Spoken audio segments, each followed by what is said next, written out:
The governor of Nigeria's Gombe state imposed a 24-hour curfew in response to a Boko Haram attack that sparked raging gunfire Saturday. The governor's spokesman said that although the fighting was taking place in Gombe City, the curfew applied across the entire state, which shares the same name.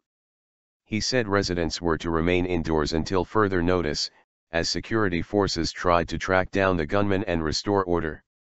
There was no word on casualties. Some reports said the siege was over, and that the gunmen had fled with the bodies of their dead and wounded. Reports from the area said the militants circulated a letter warning residents not to come out for the upcoming general elections, which had been scheduled for Saturday but have been postponed 6 weeks because of security concerns. In Saturday's letter, the militants promised to attack all polling centers during the elections. It called on Muslim residents to stay home for their own safety. On Friday, Nigerian President Goodluck Jonathan told the Wall Street Journal that he had been asking the United States for more help to fight Boko Haram.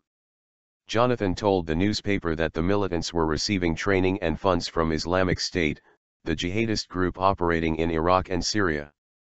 According to the article, he said the United States was a friend who is fighting the same Islamist forces and should aid Nigeria with combat troops. Pentagon spokesman Rear Admiral John Kirby said there were no plans to unilaterally send U.S. troops to Nigeria.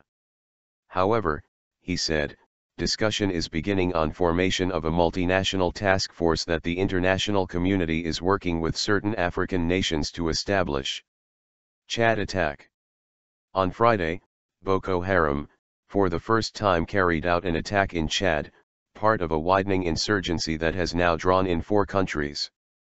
Chadian officials say at least 12 people were killed during the early morning violence in the village of Ngaubwa, including the village chief.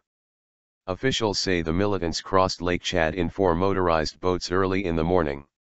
The militants set fire to parts of the village before being driven out by Chadian troops.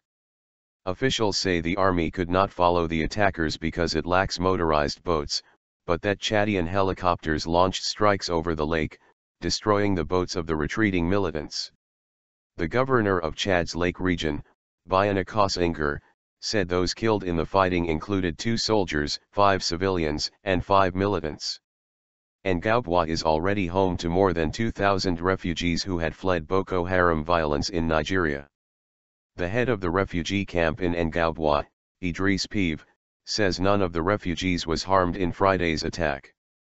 Boko Haram has previously launched deadly attacks on towns in Cameroon and Niger. Those 2 countries along with Chad recently joined a regional offensive against the Islamist extremist group. The UN Special Representative for West Africa, Mohamed Ibn Shambaz, said Friday the United Nations expects Nigeria's military to do more to combat Boko Haram fighters. Diffa virtually empty. Also Friday, the UN Refugee Agency said the town of Diffa in southeastern Niger is virtually empty after several days of clashes between Boko Haram and soldiers from Niger and Chad. Spokesman Adrian Edwards said that before the attacks, Diffa had a population of 50,000.